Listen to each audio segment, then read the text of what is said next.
What's going on, everybody? Welcome to the Turnbuckle Topics podcast. I'm your host, Pat Dineen, and this is my review of AEW Collision, which took place Saturday, September 23rd, 2023. Now, look, I usually don't cover AEW Rampage, but this week I'm going to make an exception and add AEW Rampage Grand Slam to this AEW Collision review, because instead of it being just, typically 1 hour, 10 to 11 following SmackDown, we had 2 hours, 10 to midnight, and it was actually a very solid show, being that it piggybacked off of AEW Dynamite Grand Slam that took place Wednesday night. So even though it was pre-recorded, it was still a very good show, and a lot of it leads into the review of AEW Collision as well. So I figured, why not take both into account here and get right to it. So that's exactly what we're going to do here today, folks.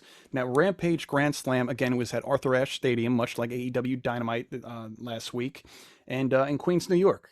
Again, very good crowd, very good show. And so it started off this Friday Night Rampage with Christian Cage and Luchasaurus, at the time, the TNT champion, which we're going to get to that in Collision. Things have changed up there. And we had Sting and Darby Allin, who we've seen tag team together for at least a couple of years now, with Nick Wayne. So it's funny how Sting has been mentoring Darby Allin for all these years, and now Darby Allin is mentoring Nick Wayne, passing it right on down there. Sting and Christian having a wrestling match against one another in 2023. Who would have thought? What year is it? Is it the good old days of TNA or what? Crazy stuff here. Anyway, fast forward to the end of this match. We got a Stinger Splash and a Scorpion Death drop to Christian. Then we got a Scorpion Death coffin drop to Christian Cage by Sting and Darby together. Looked great. It wasn't the first time we've seen them do their finishing maneuvers together, but that was absolutely awesome. Darby Allin ended up rolling up Christian for the victory. Very fun opening match. Nothing too crazy. I mean, besides, of course, Darby Allin, who's nuts every second he gets to compete in and out of the ring. But it was a good opening match for Rampage Grand Slam. Fun, got the crowd going, seeing Sting in his early to mid-60s still wrestling. Next up, we had TBS champion and fellow New Yorker, Chris Statlander. She got a nice ovation, followed by Orange Cassidy, who's from Jersey, by the way. And the FTW champion, Hook, also from New York, versus the team of Matt Menard, Angelo Parker, and Anna Jay. Now, during this match, we got to see a beautiful triple suplex by Hook, Orange Cassidy, and Statlander. Hook hit Menard and Parker with a T-bone. Orange Cassidy knocked Hager off the apron. Statlander put Anna Jay on her shoulders, then dropped her to the mat. Hook had his submission locked in on Matt Menard. An orange punch from Orange Cassidy to Angelo Parker. OC got the pin and the win for the home team. So that was another, fun match as well, back-to-back there. We went on to see Tony Schiavone bring out Don Callis with Konosuke Takeshita. Callis introduced the newest member of the Don Callis family, that being Sammy Guevara. Sammy shook hands with Callis and Takeshita. Sammy says he hated Callis for a very long time. He thought he was trying to rip apart his family until he found out he really never had one, until now. Says he turned on Jericho because for the last 4 years he's been holding me back. He took me for granted, just like all of you fans. Sammy says he's got a hot wife at home, a beautiful baby girl, and a fat paycheck. Says Chris Jericho is dead to him and he never wants to see him again. Of course, cue Chris Jericho's music. Makes his way to the ring, takes out Takeshita and Sammy, but gets attacked by Don Callis. Jericho went after Callis, but Konosuke Takeshita struck him with a chair. We had a 3-on-1 attack. Callis pummeled Jericho. Then, as he was about to use his signature screwdriver, Kenny Omega ran to the ring with a steel pipe in hand. Now here we have 3 guys from Winnipeg, right? Kenny Omega, Chris Jericho, Don Callis. The first ever main event in AEW history was Omega and Jericho. Jericho says this company was built on the Omega-Jericho rivalry that was initially put together, ironically enough, in Japan for the Tokyo Dome match by Don Callis. That was in 2018, Wrestle Kingdom 12, where Omega won in a nearly 35-minute match against Chris Jericho. Jericho said Sammy is a true Judas. Also says, why don't we unite for Wrestle Dream, to Kenny Omega. So we have Jericho, Omega, and Kota Ibushi going up against the team of Konosuke Takeshita, Sammy Guevara, and one other opponent not yet named. So that's already very appealing matchup that we're going to catch at Wrestle Dream October 1st in, I believe, Seattle. Next up, we had the Best Friends versus the Kingdom versus the Righteous versus the Hardys. Now, this was a matchup to decide the number 1 contenders for Adam Cole and MJF's Ring of Honor tag team titles. So Vincent pinned Chuck Taylor for the win. They become the number 1 contenders for those ROH tag titles. Vincent sneakily tagged himself in while Jeff Hardy was preparing to hit his Swanton Bomb, and they got that victory. So how about that?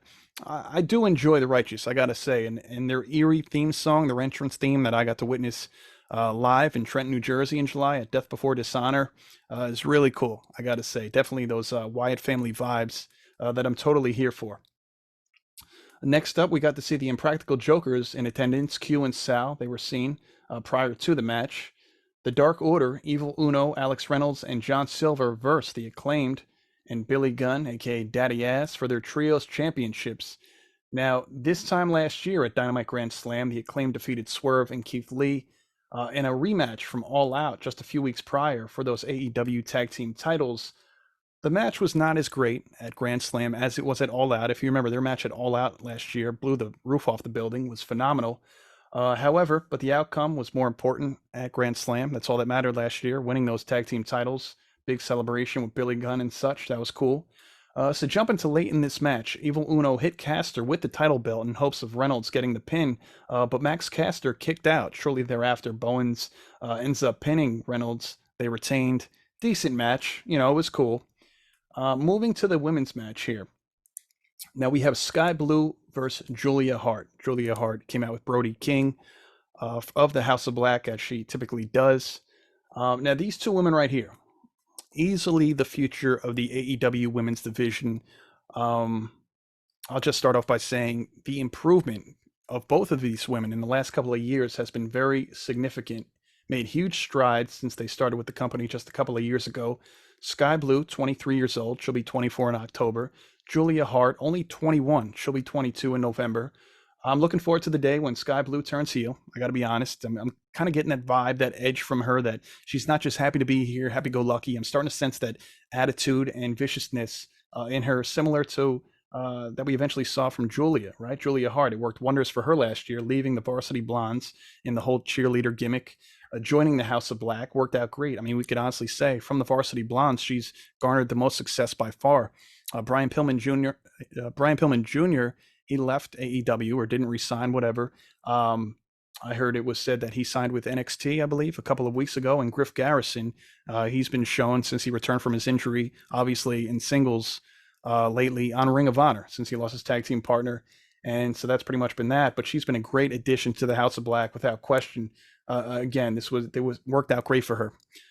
So anyway, Julia Hart made Sky Blue tap out. It's what I believe her submission hold is called Scissor Sister. Hart is undefeated in 2023, 25 consecutive wins. And Willow Nightingale showed up to help out Sky Blue post-match. And, where there is Sky Blue, Willow's usually close, vice versa. Those are two of the more popular baby faces on AEW TV these days. And so that was good. That was good. I love seeing these two again, Sky Blue and Julia Hart, much improved from just a couple of years ago. And hopefully they continue on this path. So now we have Mike Santana. Santana, one half of Proud and Powerful, formerly known as that duo with Ortiz. Mike Santana from the Bronx, appearing at this show. This was a big deal. This time last year, he was out with injury, of course. He only returned recently at Allin in that Stadium Stampede match. But anyway, he was going up against Bronson of the Iron Savages. Two New Yorkers going at it. Great to see them get this opportunity. However, it was a semi-squash for Bronson. He was defeated. Santana got the win. Good to see Santana back in action, especially singles. We're only used to seeing him in tag, matches for the most part the last couple of years. So yeah, hopefully we'll see what happens. Now Ortiz was at the top of the ramp, his former tag team partner, and says, "Are you ready to talk now?" to Santana. Santana kind of just blew right past him. Now it was said that they had issues over the past year, right? One of the things that was said was Santana wasn't happy with their position in the company, while in the meantime Ortiz was just said to be content due to the fact they were simply being paid significantly, just happy to be here type of deal. That's what was said. Now, that probably wasn't all there was to it. It seems deeply personal, but that was what I had read as part of their whole ordeal. If you remember when I was on with the Associate last year, I believe it was the Full Gear predictions. The Associate was the first one to bring this to my attention. I just assumed Santana was out with his injury, which he was at the time, and I assumed that Proud and Powerful will be back better than ever when he returns. But that was not the case. They obviously had issues going on, and apparently they still do. Maybe they're just keeping it for storyline, and maybe they pieced it up backstage. We'll see. But I'm very curious to see what happens with Santana and Ortiz going forward, that's for sure. I remember watching them back at the Rawway Rec Center in 2016. It was a Jersey All-Pro Wrestling show, And also on that card was Private Party, who's also with AEW, Deonna Purrazzo of the Impact Women's Division, Knockouts Division. She's crushing it, right? Multi-time champion. And I believe the main event was Sami Callihan versus Alberto Del Rio. This is right when Alberto Del Rio had just left WWE, so him being on the indie scene was a huge deal at this moment in time. It was also said in the last couple of days that Sami Callihan's Impact Wrestling contract is expiring within the next week or so. So I'm curious to see what's going to happen with Callihan. He's pretty much been faithful to Impact Wrestling and vice versa. So I'm pretty sure he'll be re-signing with the company. I'd be very surprised to see him leave. But anyway, at this very moment in time, of course, Del Rio got the win, being the big name on the indies at the time, leaving a company like WWE. But Paige was also there. She was sitting ringside. Of course, Paige and Del Rio, this was early on in their relationship. So it was cool to not only meet Del Rio, but to meet Paige prior to the show itself. So it's main event time here on Rampage Grand Slam. We have a Ring of Honor 6-man tag championship match where the Mogul Embassy's Gates of Agony and Brian Cage, 300 plus days as champions, going up against the Elite, the Hung Bucks, the Young Bucks, and Hangman Adam Page. Call them what you want. Matt and Nick Jackson, Adam Page, trying to regain titles that they haven't held in 6 or 7 years, I believe. Those Ring of Honor 6-man titles. So early on in this match, Swerve's music hits, of course, the leader of the Mogul Embassy. We have a match between Swerve and Hangman in just a week's time, or less than a week's time by now, at WrestleDream, October 1st. That should be a good one. So playing some mind games with Hangman and company. And jumping right into the midst of this match, we saw 3 firemen's carries in the center of the ring at once by the Mogul Embassy. I mean, the brute strength from these guys is unmatched. I saw them live twice in July. They're incredible. Anyway, there was a surprise, a total swerve, if you will. In this match, I did not expect them to lose, but they did.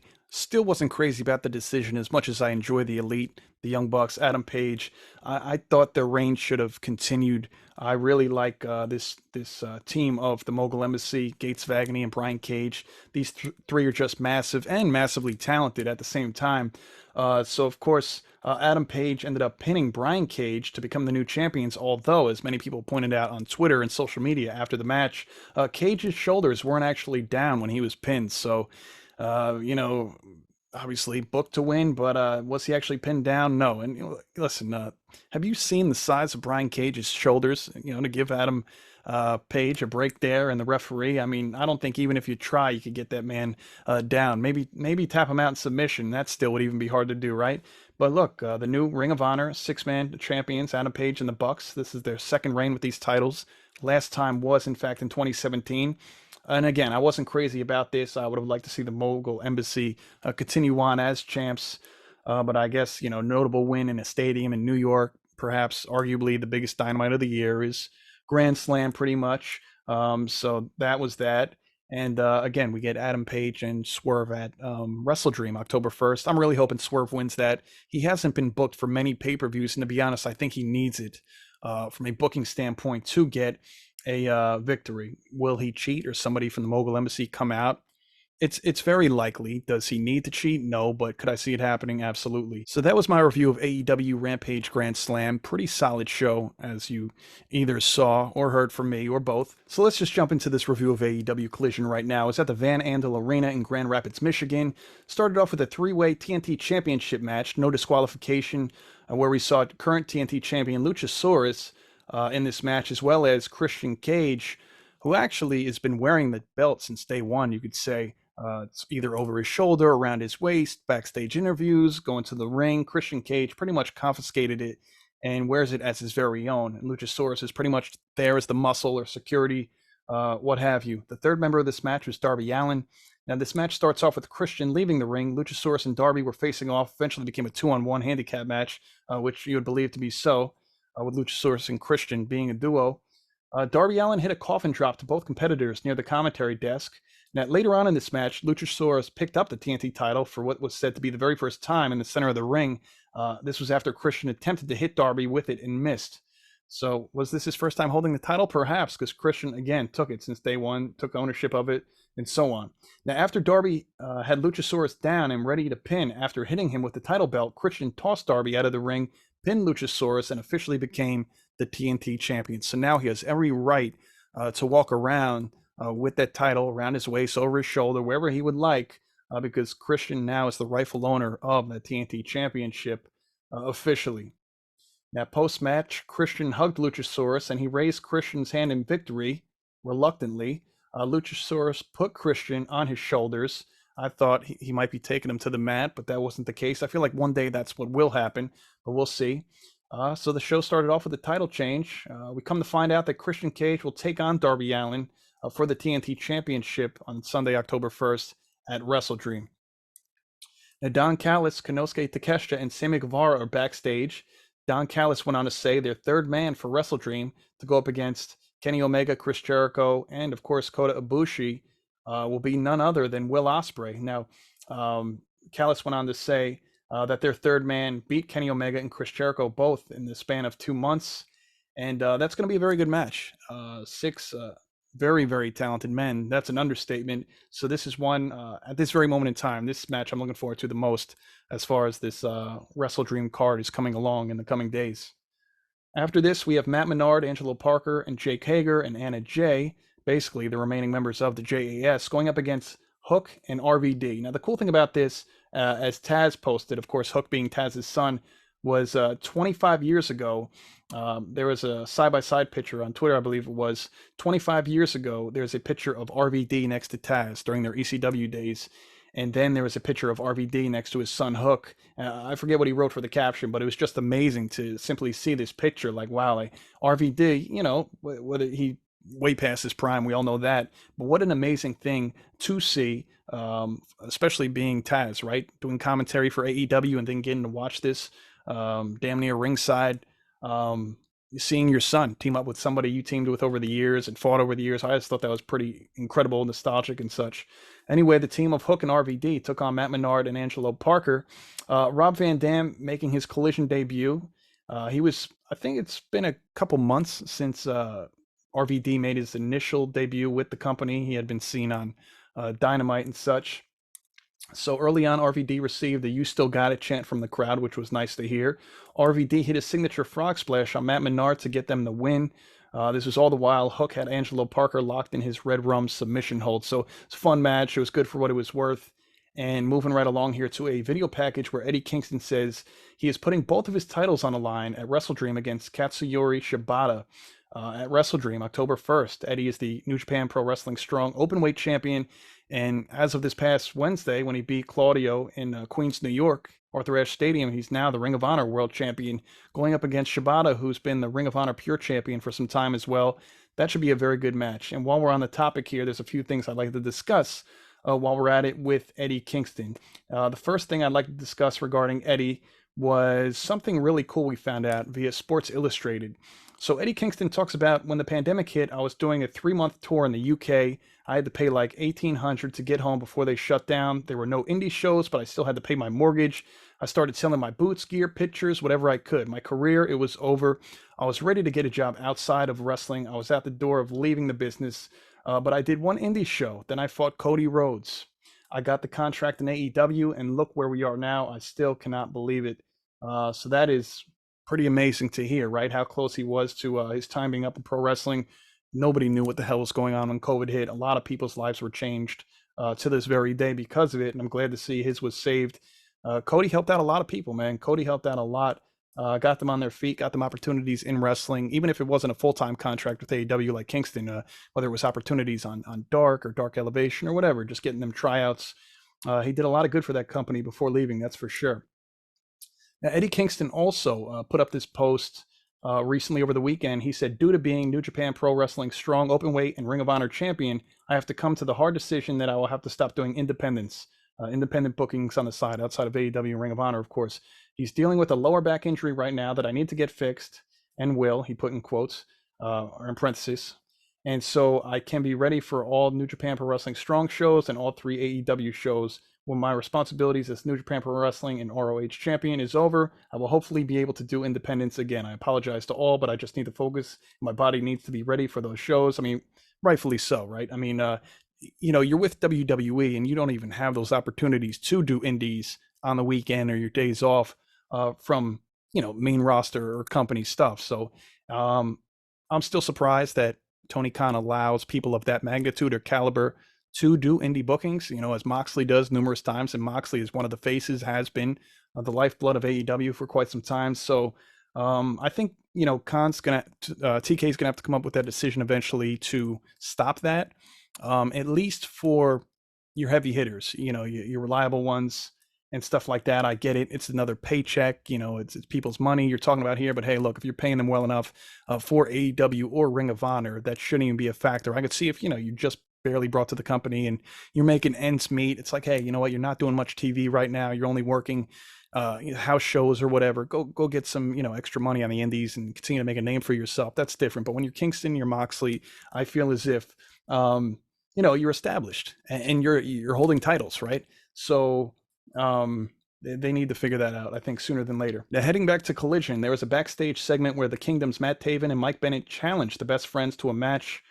I want to say it's on Collision next Saturday. If not, then definitely an upcoming episode of a Dynamite or Rampage. So best believe you'll see the Kingdom and the Best Friends going at it sooner than later, within a week's time or so. Next up, we get to see Julia Hart. Again, I just talked about Julia Hart, how good she's been doing. She had beat Sky Blue on AEW Rampage Grand Slam, and here we have Julia Hart yet again coming out with Brody King as usual, going up against Kiera Hogan. Now, Kiera Hogan, we haven't seen a whole lot ever since, she left Jade's side as a baddie earlier this year. She's pretty much been exclusive to Ring of Honor, and so on. So that's pretty much been that. I believe it was her Collision debut. Great to see Kiera Hogan. So Julia, she had Kiera in her Heartless submission hold and wouldn't let go, even after Kiera had tapped. So this is 26 consecutive wins. It's pretty amazing. And, after she had beat Kiera, she didn't let go of this hold. Sky Blue ended up coming out, making the save for her. But Julia Hart ended up spewing out some black mist in the face of Sky Blue. And allegedly, this happened earlier in the day as well. Julia Hart did this to Willow Nightingale as well. So we've seen this happen before, this whole mist thing. We've seen it in WWE, right? We've seen it with Asuka in the past. Obviously, it stemmed from the Great Muta many moons ago. And we've seen even Malachi Black do this, right? He had done it to Julia Hart last year. That's what ended up bringing her around to become a member of the House of Black. I believe they even did it to Pac, where I thought Pac was going to join them as well. I thought he would have been a great fit for the House of Black, but he never ended up joining suit. So I wonder if a Willow or a Sky Blue, as I mentioned earlier in this show, I would be more than okay to see Sky Blue turn heel. Is this how it could potentially happen for one of them? We'll see. Or will it just be a heel tactic that Julia Hart uses from time to time? So we'll see what happens with that. But again, nonetheless, another victory. That's 26 now for Julia Hart. She's had one hell of a year. Now, post-match, Brody King calls out Chris Statlander to put her TBS title on the line next Sunday at WrestleDream versus Julia Hart. And that's pretty interesting. Now, Will Washington, who is now with AEW, retweeted that after that match was made official for them at WrestleDream. He goes, yes, it's true. Not only is Julia Hart on the 26-match winning streak, her last loss was on the 60th edition of Dark Elevation, where she lost to none other than Chris Statlander. So next Sunday at WrestleDream should be good. And as to piggyback off what Will tweeted, he says next Sunday at WrestleDream, Julia looks to not only avenge that loss, but become the new TBS champion. So that's very interesting. Of course, I did not know that. I never really catch, I know the show is no longer, but I never really caught AEW Dark Elevation all that much on YouTube. So much pro wrestling content between WWE and NXT and AEW, Dynamite and Rampage at the time, now Collision. I mean, who has time to really be watching that? I tried early on, but nonetheless, it was also mentioned that this Wednesday, September 27th, on Dynamite, there's going to be a singles match between Willow Nightingale and Julia Hart. So will Julia Hart's streak continue? I believe she will beat Willow Nightingale, just based upon how they've been booking her very strong, especially leading into next weekend's bout against Chris Statlander. I'm sure she'll get the momentum of victory. And I'm really curious to see at WrestleDream if they actually go ahead and have Chris drop to Julia Hart. That would be a really big deal. I mean, wow. Not to say that Julia Hart isn't capable or doesn't qualify to be champion, but that is not a name that I expected to take the TBS championship off of Chris Statlander at all. But that would certainly be something. So next up here, The Righteous, as I mentioned earlier, they won that number one contenders match on Rampage Grand Slam. The Righteous, Vincent and Dutch say they are going to expose MJF and Adam Cole. The new number one contenders to their Ring of Honor tag titles will challenge them again at WrestleDream October 1st. So as you can see, just from Rampage and Collision unto itself, They're really stacking this card up for Wrestle Dream rather quick. So that should be a good one. Do I think the Righteous are going to win? I don't. Early prediction. I do think Cole and MJF will hang on to those Ring of Honor tag titles, but it remains to be seen. Now, speaking of Wrestle Dream, this is a dream match right here. Nigel McGuinness even reiterated my sentiments on commentary. Bullet Club Gold's Switchblade Jay White versus Andrade El Idolo. Now, before I jump into this review of that match, which was great, Jay White's record in actual matches since joining the company, 12-3 overall, 6-0 in singles, 2-0 on pay-per-view, never got pinned or submitted in an AEW ring. This is all while feuding with the likes of a CM Punk, FTR, The Elite, Ricky Starks. Again, one of the most protected wrestlers in the company. So, it's not surprising at all to hear those kind of statistics. I'm a huge fan of Jay White. I liked him even before AEW many years ago. I was introduced to him 4 or 5 years ago. Followed him relatively closely ever since. And so, yeah, he's got a fan in me. So going to this next matchup, he went up against Andrade El Idolo.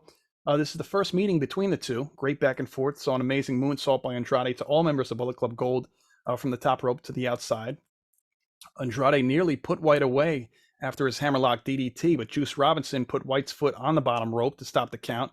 Andrade locked in his fiancée, Charlotte Flair's figure eight on White, but while the guns were distracting the referee, Juice Robinson got in the ring, kicked Andrade in the midsection, and hit him with what looked to be the ring bell.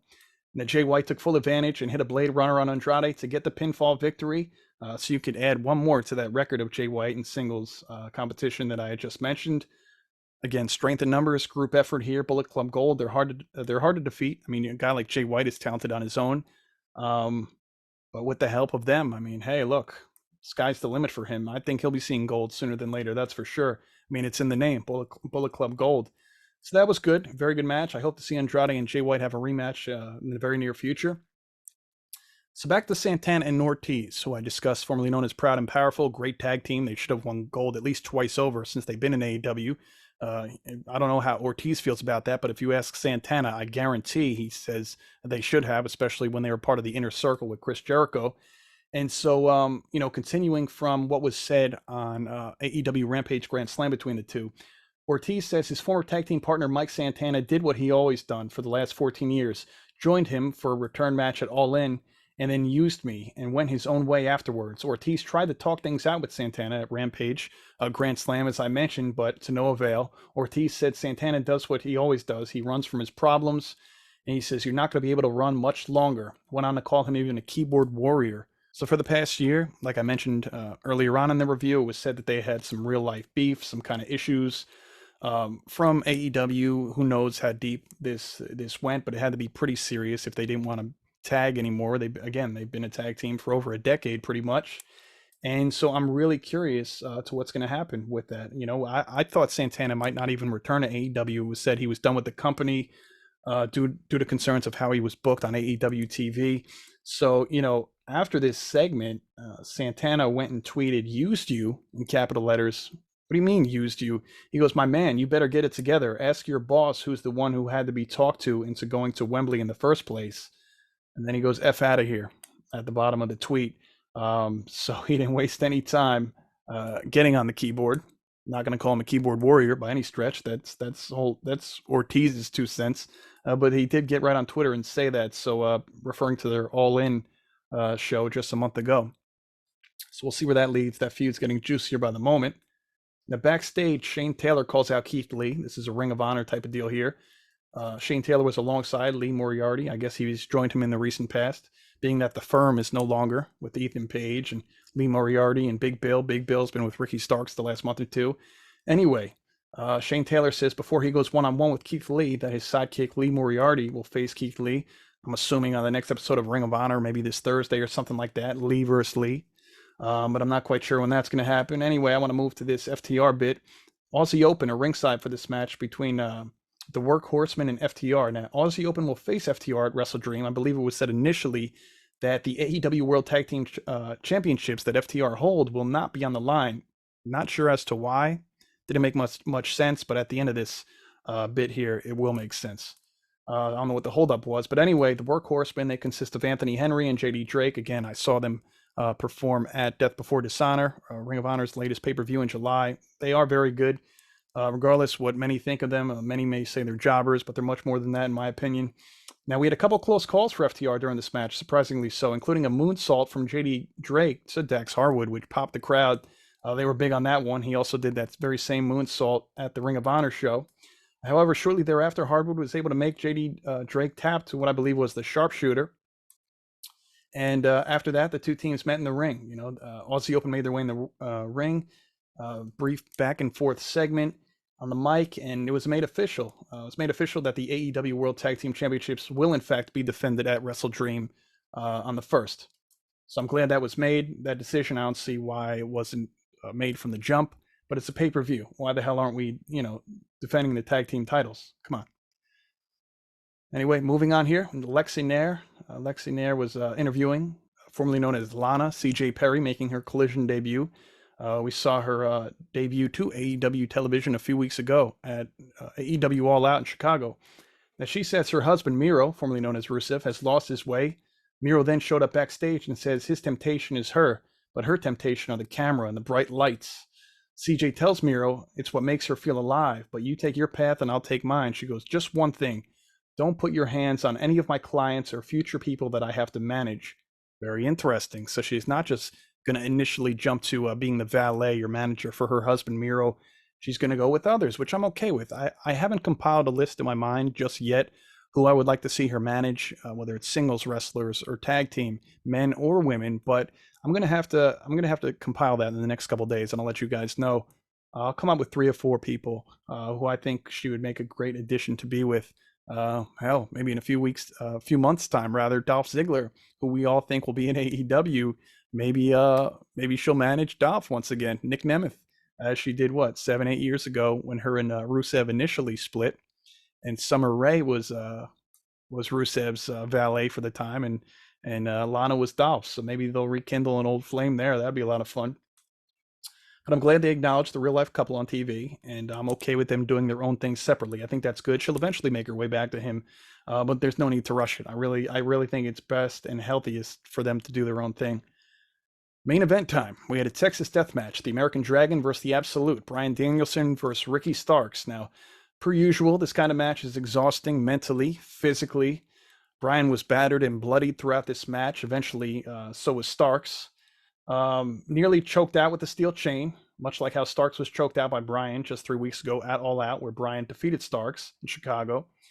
Somehow Bryan stayed in this match. The tables suddenly turned and he wrapped the steel chain right around Ricky's neck. The two began to exchange forearm shots to one another. Bryan hit Starks with a running knee into a steel chair that Starks was ready to use on Bryan. Now Starks was busted open from that knee through the chair right above his left eye. Bryan wrapped the chain around his right knee, running that knee directly into the face of Ricky Starks. That was the end of it for Ricky Starks, as he could not get back up after a 10 count by the referee. Post-match, fellow Blackpool Combat Club member Wheeler Yuta showed up to check on Bryan, while Big Bill showed up to check on Starks. Now, it appeared that Starks was making his way over to Bryan, possibly to shake hands or just, check on one another.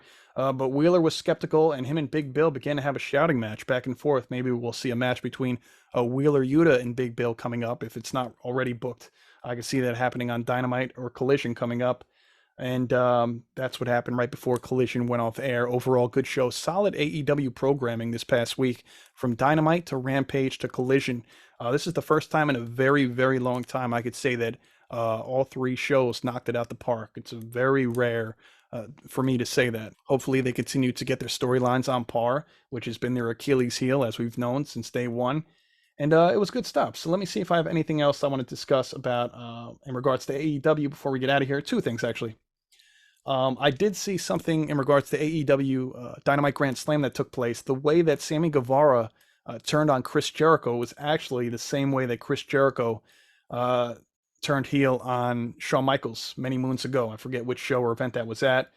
I'm not sure if that was at a Mania or whatnot, but that was the very same way. A kick to the groin and stuff like that, with his head leaning down on his chest, fading. It was literally bit by bit the same. So that was pretty cool.